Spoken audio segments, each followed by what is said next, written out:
जाने लगा, लेकिन विल ने जाने से इनकार कर दिया और वहाँ एक कोने में छिपकर सब कुछ देखने लगा। फोर्टिस उस अमीर आदमी से उसका सारा टाइम लूटने आया था। फोर्टिस उस अमीर आदमी को चैलेंज करता है कि चलो पंजा लड़ाते हैं और जो हारेगा वह अपना सारा टाइम जीतने वाले को दे देगा। ये टाइम फाइट आर्म रेसलिंग की तरह थी, जिसमें दो लोगों को एक दूसरे की कलाई पकड़नी होती थी। जिस भी इंसान की कलाई नीचे होती थी उसका टाइम घटने लगता था और वो टाइम उस आदमी के हाथ में ट्रांसफर होने लगता था जिसकी कलाई ऊपर होती थी। इस तरह जीतने वाला इंसान सारा टाइम उस दूसरे आदमी से अपनी बॉडी में स्टोर करके उसे मार देता।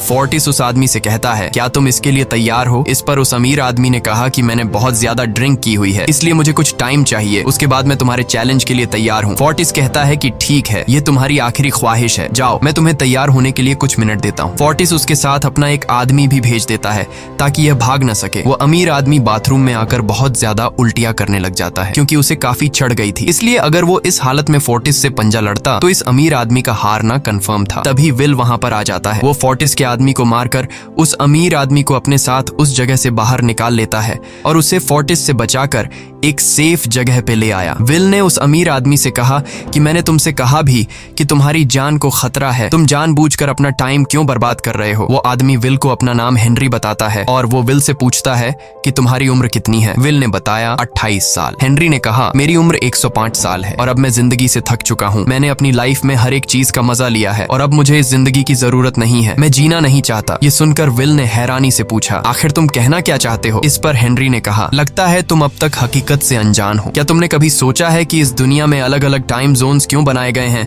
आखिर क्यों तुम्हारे टाइम जोन गेटो में किसी भी वक्त चीजों के दाम और टैक्स बढ़ा दिए जाते हैं? दरअसल महंगाई जानबूझकर बढ़ा दी जाती है ताकि गरीब लोग मरते रहें और उनकी मौत का फायदा ग्रीनविच टाइम जोन के अमीर लोगों को होता रहे। असल में ये सारा सिस्टम उन्हीं का बनाया हुआ है। जरा सोचो, वहाँ ग्रीनविच टाइम जोन में लोगों के पास जीने के लिए हजारों साल हैं, लेकिन यहाँ गेटो में तुम लोग हर रोज जीने के लिए मेहनत मजदूरी करते हो। ऐसा इसलिए है क्योंकि उन्होंने तुम्हें यह करने के लिए मजबूर किया है। वो लोग तुम लोगों को ज्यादा टाइम देना ही नहीं चाहते ताकि तुम लोग मजबूरी में उनके लिए काम करते रहो। वो लोग महंगाई बढ़ाकर तुम्हें ज्यादा से ज्यादा टाइम खर्च करने पर मजबूर करते हैं ताकि तुम्हारे टाइम से वो हमेशा की जिंदगी जी सकें। उन्होंने अपनी जिंदगी का हर एक दिन गरीबों की मौत से इकट्ठा किया है और मैं ऐसी जिंदगी बिल्कुल भी नहीं जीना चाहता जो किसी गरीब मजबूर इंसान की मौत से मिली हो। ये सब सुनकर विल समझ गया कि हेनरी बहुत ही नेक दिल इंसान है। हेनरी ने विल से आगे पूछा, अगर तुम्हारे पास मेरे जितना टाइम होता तो तुम क्या करते? विल ने मुस्कुराकर कहा कि सबसे पहले मैं बार बार टाइम को देखना छोड़ देता, क्योंकि उस वक्त भी विल के पास सिर्फ 18 घंटे होते हैं। वो सोने से पहले, सोने के बाद, खाना खाते टाइम हर वक्त अपनी घड़ी देखता रहता है क्योंकि मुझे डर लगता है कि कहीं मेरा टाइम खत्म न हो जाए और मैं मर न जाऊं। विल कहता है कि मेरी मॉम घर संभालने के लिए बहुत ज्यादा मेहनत करती है। अगर मेरे पास तुम्हारी तरह इतना ज्यादा टाइम होता तो मैं अपनी मॉम के लिए ग्रीनविच सिटी में एक अच्छा घर खरीदता और हम दोनों वहाँ पर खुशी से जिंदगी गुजारते। इसके बाद विल ने हेनरी से कहा, आज रात हमें यहीं रुकना होगा, सुबह तक खतरा टल जाएगा, तब तुम वापस अपने घर लौट जाना। इसके बाद ये दोनों सो जाते हैं। सुबह उठकर हेनरी देखता है कि विल अभी भी सो रहा है। वो विल के पास आता है और उसके पास जितना भी टाइम होता है वो सारा का सारा विल को ट्रांसफर कर देता है और अपने पास कुछ ही मिनट बचाकर एक ब्रिज के ऊपर जाकर बैठ जाता है। विल जब नींद से जागा तो उसने देखा कि हेनरी वहां से जा चुका है।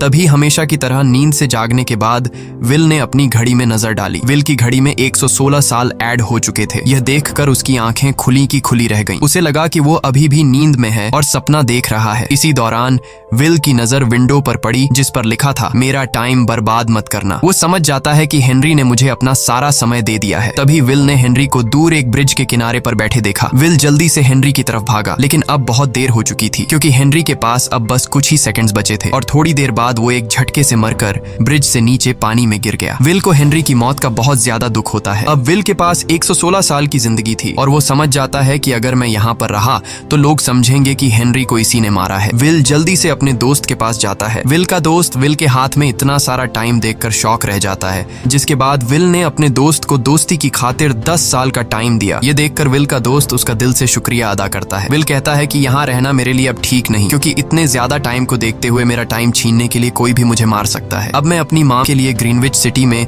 एक अच्छा सा घर खरीद सकता हूँ और वहाँ पर एक सेफ लाइफ गुजारूंगा। जिसके बाद विल अपने दोस्त को गुड बाय कहकर वहाँ से निकल जाता है और सीधा उस बस स्टॉप पर जाकर माम का इंतजार करने लगता है, जहाँ 2 दिन पहले उसकी माम ने उससे कहा था कि मैं इलेक्ट्रिसिटी का बिल और बैंक का लोन चुकाकर इस बस स्टॉप पर पहुंचूंगी। दूसरी तरफ विल की मॉम सारे लोन और बिल्स भरने के बाद घर लौटने के लिए बस में चढ़ी, पर तभी उसे पता लगा कि एक ही दिन में बस की टिकट के दाम डबल हो गए थे। पहले जहां टिकट 1 घंटे में आती थी वहीं अब प्राइस 2 घंटे हो गया था। ये देखकर विल की मॉम बहुत ज्यादा परेशान हो जाती है क्योंकि विल की मॉम के पास सिर्फ 1.5 घंटा बचा था। विल की मॉम बस ड्राइवर से रिक्वेस्ट करती है कि अगले स्टॉप पर मेरा बेटा उसे बाकी का टाइम दे देगा, लेकिन बस ड्राइवर ने साफ इनकार कर दिया और कहा कि अगर टाइम नहीं है तो फिर पैदल चली जाओ। लेकिन विल की मॉम को पता था कि अगला बस स्टॉप बहुत दूर है, अगर वह पैदल भी जाती है तो उसे पहुंचने में 2 घंटे लगेंगे। उस वक्त बस में ढेर सारे पैसेंजर्स सवार थे। विल की मॉम ने उनसे भी रिक्वेस्ट की पर किसी ने भी उनकी मदद नहीं की। इतने में ही बस वहां से निकल गई। विल की मॉम रेचल के पास ज्यादा टाइम नहीं बचा था, इसलिए वह दौड़ती हुई पैदल घर की तरफ भागने लगी। दूसरी तरफ विल अपनी मॉम के लिए फूलों का गुलदस्ता लिए बस स्टॉप पर उनका इंतजार कर रहा था क्योंकि आज उसे अपनी मॉम का बर्थडे सेलिब्रेट करना था। बस जब उस स्टॉप पर पहुंची तो कई सारे पैसेंजर्स उतर आए, पर उनमें से विल की मॉम नहीं थी। विल यह देखकर परेशान हो जाता है और उसे समझ आ गया कि जरूर उसकी मॉम मुसीबत में है। वह उसी वक्त अपनी मॉम की तलाश में भागा। उधर रेचल के पास अब कुछ ही मिनट बचे थे। वह रास्ते में आने वाली गाड़ियों और लोगों के घरों का दरवाजा पीट पीट कर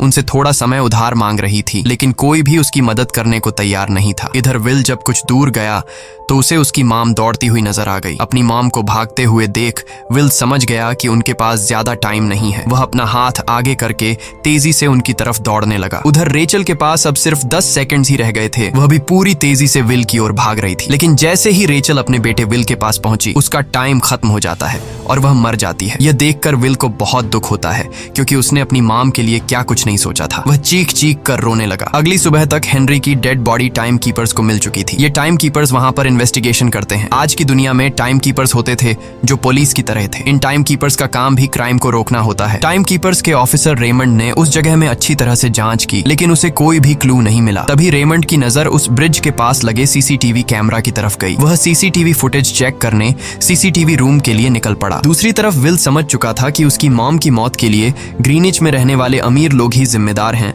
जिन्होंने गेटो शहर के लोगों को एक एक सेकंड का मोहताज बना दिया है। अब विल उनसे बदला लेने ग्रीनिच की तरफ निकल पड़ा और यहाँ से होती है असल कहानी शुरू। ग्रीनविच सिटी में एंटर होने के लिए विल को 1 साल का टाइम खर्च करना पड़ा और ग्रीनिच सिटी जा पहुंचा। वहां जब विल ने अमीर लोगों का लाइफस्टाइल देखा तो उसकी आंखें खुली की खुली रह गईं। वहां लोगों के पास इतना टाइम था कि वो लोग मरने का नाम तक भूल गए थे। यहाँ पर अमीर लोग के बॉडीगार्ड के पास भी 100 साल से भी ज्यादा का टाइम था। ये देखकर विल गुस्से से लाल हो जाता है क्योंकि विल जिस शहर से आया था वहाँ पर लोगों के पास सिर्फ 24 घंटे की जिंदगी थी। विल वहाँ एक महंगे होटल में रुकता है। खाना खाते दौरान एक बहुत ही खूबसूरत लड़की विल को देखती है, जैसे उसे विल पसंद आ गया हो। दूसरी तरफ टाइम कीपर रेमंड हेनरी की मौत के वक्त का सीसीटीवी फुटेज चेक कर रहा था। तभी उसे फुटेज में विल दिखाई देता है। हालांकि कैमरा ने हेनरी को ब्रिज से गिरते हुए रिकॉर्ड नहीं किया था, लेकिन उस फुटेज में विल ब्रिज के पास खड़ा नजर आ रहा था, जिससे रेमंड को विल पर शक होने लगा। इसलिए रेमंड ने अपनी टीम को विल के बारे में जानकारी इकट्ठा करने को कहा। रिसर्च के दौरान टाइम कीपर्स को यह बात पता चल जाती है कि विल नाम का एक आदमी बहुत सारा टाइम खर्च करके ग्रीनविच सिटी में एंटर हो गया है, जिससे रेमंड को यह बात कंफर्म हो जाती है कि विल ने ही हेनरी को मारा है। रेमंड उसी वक्त अपनी टीम के साथ ग्रीनविच शहर की ओर रवाना हो गया। दूसरी ओर ग्रीनविच शहर में विल एक कैसीनो में आया, जहाँ कुछ अमीर लोग पोकर खेल रहे थे। विल भी उनके साथ बैठ जाता है। एक नए आदमी को देखकर ये लोग उस पर हंसने लगते हैं, लेकिन विल गैम्बलिंग में माहिर था।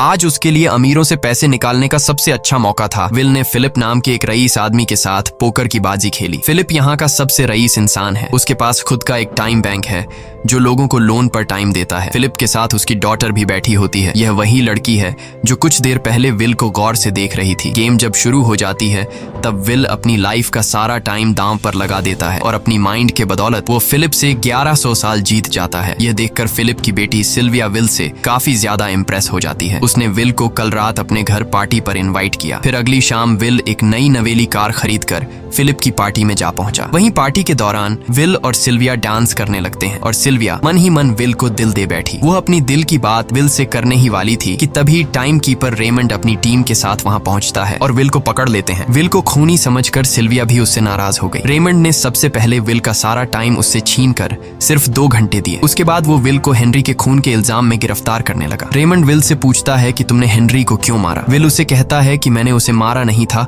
बल्कि वो खुद जीना नहीं चाहता था, इसलिए उसने मुझे 116 साल दी और बाद में उसने खुद की जान ली। लेकिन रेमंड विल की बात पर यकीन नहीं करता। विल समझ जाता है कि रेमंड मुझे हेनरी के झूठे केस में फंसाकर उम्र भर कैद के लिए मुझे जेल में डाल देगा, इसलिए वह मौका देखते ही रेमंड के आदमियों को मारकर खुद को आजाद कर लेता है और उनकी बंदूक लेकर सिल्विया को बंदी बना लिया। सिल्विया को ढाल बनाकर विल उसे साथ लेकर भाग निकला और रेमंड और उसके आदमियों को चकमा देता हुआ वापस गेटो शहर आ पहुंचा। इस दौरान विल के पास टाइम काफी कम बचा था। उसने सिल्विया से कुछ टाइम उधार मांगा, लेकिन सिल्विया ने उसे 1 सेकंड भी देने से इनकार कर दिया, क्योंकि वह भी उसे हेनरी का खूनी समझ रही थी। इसलिए वो और तेजी से गेटो शहर की तरफ कार दौड़ाता है ताकि वहां पहुंचकर किसी से टाइम उधार ले